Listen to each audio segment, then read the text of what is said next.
자, 여러분 안녕하십니까? 여러분 맨큐의 경제학 챕터 27장 재무이론의 기초. 자, 지금 리스크에 대해서 우리가 살펴보고 있습니다. 리스크 관리에 대해서 살펴보고 있는데 우선 C에서요. 특정 기업의 위험 분산에 대해서 한번 살펴보도록 할게요. 자, 661페이지 한번 보도록 하겠습니다. 자, 한때 널리 존경을 받던 엔론이라는 대기업이 있습니다.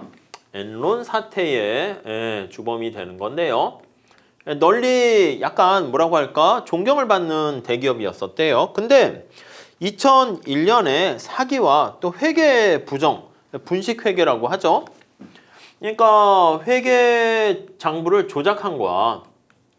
이렇게 해가지고 갑자기 이제 신뢰도도 떨어지게 되고 더 나가서 최고 경영진 몇 명은 기소돼서 징역형을 선고받고요. 부정으로 인해서 이 기업은 파산하게 되었다. 이런 얘기가 있습니다. 근데 거기 보시면 이 사건에서 가장 안타까운 부분은 이 회사의 종업원들에 관한 것이다. 그렇잖아. 아니 이게 파산됐어. 그럼 잘못은 위에 있는 뭐 CEO나 관리자들이 했는데 종업원들이 많이 이제 불쌍하게 되는 거죠. 일자리가 없어지는 거 아니겠습니까? 그래서 종업원들은 일자리를 잃게 되는 실직을 하게 됐습니다. 자, 직장을 잃었을 뿐만 아니라 또 평생 모은 저축까지도 다 날아가게 되는 경우가 있습니다.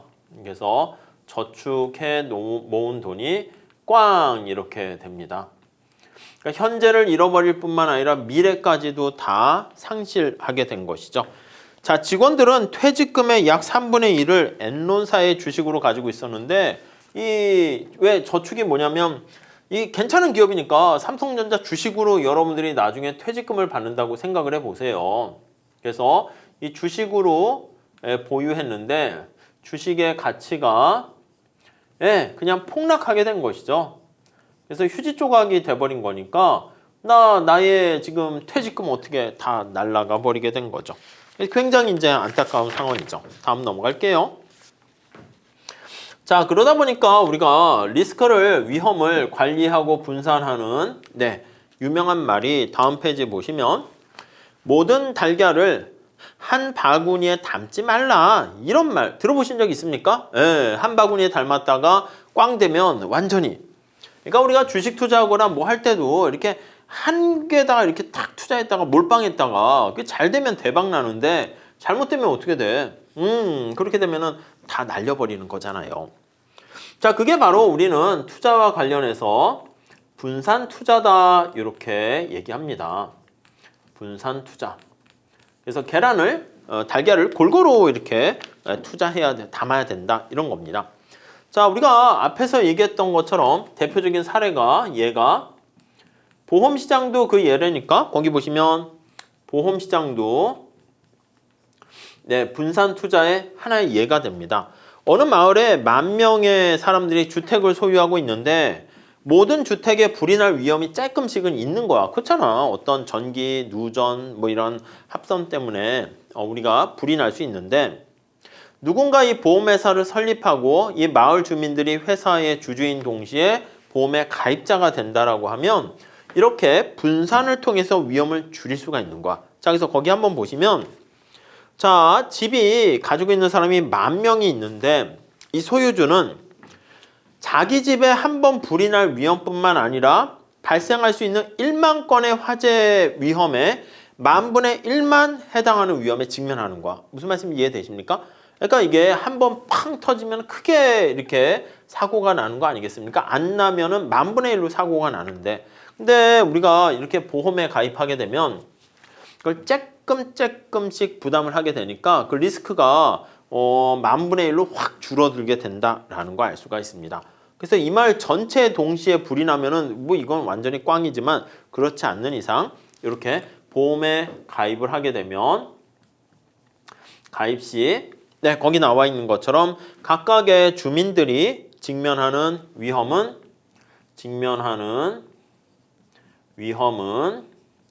감소하게 된다라는 것을 알 수가 있습니다. 네, 이해하시겠죠? 자, 그래서 거기 보니까 다음 줄에 보세요. 지금 저축 얘기했는데 이 저축도 마찬가지라는 거야. 저축도 마찬가지라는 거야. 사람들이 저축으로 금융자산을 구입하는데 분산을 통해서 위험을 줄일 수가 있는 겁니다. 어느 회사의 주식을 사는 사람들은 보통 그 회사, 삼성전자 주식을 왜 삽니까? 앞으로 삼성전자는 더 잘 나갈 것 같기 때문에 우리가 사는 거야. 삼성전자가 만약에 회계부정과 파산될 것 같으면 여러분들 그 주식이 삼성전자의 가치가 폭락해서 주식이 완전히 이렇게 휴지 조각이 될 텐데 그걸 사겠습니까? 안 산다고. 그렇기 때문에 그런 것들이 거기 장래에 대한 수익성이 반영돼 있거든요. 그러니까 주식에도. 그러니까 장래에 대한 이 장래는 우리가 알 수 없는 거잖아. 그래서 수익성이 여기에 이제 고려하는 겁니다. 반영돼서 그게 이제 주가에 영향을 미치게 되는 것이죠. 자, 그런데 거기 나와 있는 것처럼 특정 회사의 수익은 예측하기 어렵기 때문에 그렇게 삼성전자는 어느 특정 여기 나와 있잖아. 특정 기업에 이렇게 얘기하는 위험은 예측이 어렵습니다. 예측이 어려워. 그러니까 여러분들 생각할 때 우리가 잘 나가는 영원히 잘 나갈 것 같은 그런 일타 기업 있잖아. 근데 그런 것들도 보면 과거에 20년, 40년 이렇게 전에 보면 지금 재계순위 1, 2, 3, 4 이게 싹 변합니다. 우리나라만 그런 게 아니라 미국도 그래요. 그래서 영원할 것 같던 그런 기업들도 보면은 랭킹이 확 변하고 갑자기 사라지고 등수가 떨어지고 신생 기업이 등장하고 막 그렇게 되는 것이죠. 그렇기 때문에 어떤 기업이 어떻게 될지를 정확하게 알기는 사실 쉽지 않습니다. 자, 그렇기 때문에 상당한 위험을 수반하고 있는데 마이크로소프트 회사는 거기 보니까 빌 게이츠 같은데 별난 10대 청소년으로 표현했네. 별난 10대 청소년 몇 명이 창업한 회사이지만 불과 몇 년 만에 세계에서 가장 가치 있는 기업으로 성장했습니다. 반면에 앨런은 이게 존경받는 기업이었는데 갑자기 하루아침에 이렇게 파산하게 되는 걸 봤을 때 어떤 한 주식을 투자하는 사람이 어떤 한 회사에 몰빵했다라는 건 굉장히 위험할 수 있다는 것이죠. 자, 그래서 거기 보시면 한두 회사에 큰 금액을 투자했다면 회사 가치에 따라서 그 돈의 가치가 대박이 날 수도 있고 이렇게 꽝이 될 수 있고 이 변동폭이 되게 큰 거야. 근데 금액을 여러 군데로 분산 투자하게 되면은 이렇게 우리가 어떤 회사 하나가 잘 안 나갔어. 그래도 다른 회사에서 어느 정도 건질 수가 있는 거죠. 그러니까 우리가 투자하는 것도 비슷해요, 여러분. 이게 우산하고요. 우산의 가치는 어떻게 됩니까? 우산. 이렇게. 아니, 우산의 가치는 사실 그 비가 오냐, 비가 안 오냐에 따라서 달라지게 되는 거죠. 그러니까 비가 오면 우산의 가치는 높아지고요. 비가 안 오고 해가 쨍쨍하면 물론 햇빛을 가리는 양산으로 쓸 수 있겠지만 그런 사람은 많지는 않잖아. 그러니까 비가 안 오면 이게 우산의 가치는 꽝 이렇게 돼. 그래서 만약에 이게 우산과 부채가 있다 할게요. 부채 손선풍기를 할게요. 아니면 부채 이렇게. 부채의 가치는 비가 오면 소용이 없지. 더울 때는 이렇게 손선풍기로 부채를 붙일 수 있는 거야. 근데 어떤 사람이 투자를 하는데 우산에만 완전히 올인하거나 부채야, 부채. 이게 태극마크를 그릴까요? 아무튼 부채 이렇게 있는데 이런 부채랑 우산과 어느 한쪽에만 투자했다가는 해가 나면은 우산 산 사람들은 완전 망하는 거고 부채를 파는 사람은 대박이 나는 것이고 비가 나면 우산을 파는 사람들이 대박이 나고 이러잖아. 어떻게 하면 이걸 막을 수 있습니까? 반반 하는 거지, 반반. 이해 가시죠? 그러니까 반반 치킨처럼 이렇게 반씩 나누는 거야. 해가 나면은 이제 우산에서는 슬프지만 부채를 절반 팔 수가 있고 그리고 비가 오면은 우산을 반 투자했으니까 여기서 어느 정도 여기서 이제 손해를 보지만 여기서 어느 정도 만회가 되기 때문에 이렇게 반반 이게 분산 투자라고 생각을 하시면 되겠습니다. 그러면 반반하게 되면 반반씩 투자하게 되면 그러면 거기 나와 있는 것처럼 위험은 어떻게 된다? 위험이 감소하게 된다라는 거 알 수가 있습니다. 이게 분산 투자의 묘미다. 이렇게 생각하시면 되겠습니다. 자, 이 그림에 대해서 살짝 보시면 분산 투자에 따른 위험 감소 나와 있는데 주식 포트폴리오의 위험 나와 있습니다. 자, 포트폴리오에 우리가 이제 골고루 이제 어떤 투자할 때 바구니에다가 어떤 주식을 담을까 했는데 포함된 주식의 수가 하나만 있을 때랑 두 개, 세 개, 네 개 점차 있을 때 보시면 여기 위험을 나타내요. 위험이 이제 수익률의 변동성을 나타내는 표준 편차 들어보셨습니까? 뭐 분산과 표준 편차 이런 것처럼 그게 변동성이 위험이라고 볼 수 있는데 이 변동성이 크게 이렇게 줄어듭니다. 물론 어느 정도 가게 되면 이게 줄어드는 속도는 더 작아지게 되는데 거기 나와 있는 것처럼 여러분들이 밑에서 두 번째 줄 보시면 수학이나 통계학 시간에 배웠을 표준 편차 요걸 가지고 우리가 위험을 나타냅니다. 자, 그래서 표준 편차는 자, 어떤 변수가 얼마나 민감하게 변동하는가. 그래서 다음 페이지 첫 번째 줄에 보시면 얼마나 큰 폭으로 변동할 가능성입니다. 그래서 표준 편차 위험은 변동할 가능성의 가능 폭의 정도에 그렇게 보시면 되겠습니다. 자, 그래서 거기 보시면은 포트폴리오에서 기대되는 수익률의 표준 편차가 크면 클수록 변동폭이 되게 심하다 이렇게 보시면 되겠습니다. 그래서 그 포트폴리오를 보유한 사람이 기대하는 수익은 실현되지 않을 위험도 높아요. 그러니까 내 성적이 어느 정도 항상성을 유지하는 게 아니라 성적이 들쭉날쭉 이렇게 돼 있는 사람은 성적의 변동이 심하네. 감정의 기복이 심한 사람과 안정적인 사람 뭐 그런 것도 볼 수가 있겠습니다. 자, 그래서 두 번째 단락 볼게요. 이 그림은 포트폴리오에 포함된 주식의 수가 증가하게 됨에 따라서 포트폴리오의 위험이 상당히 줄어든다라는 것을 알 수가 있습니다. 이해 가시죠?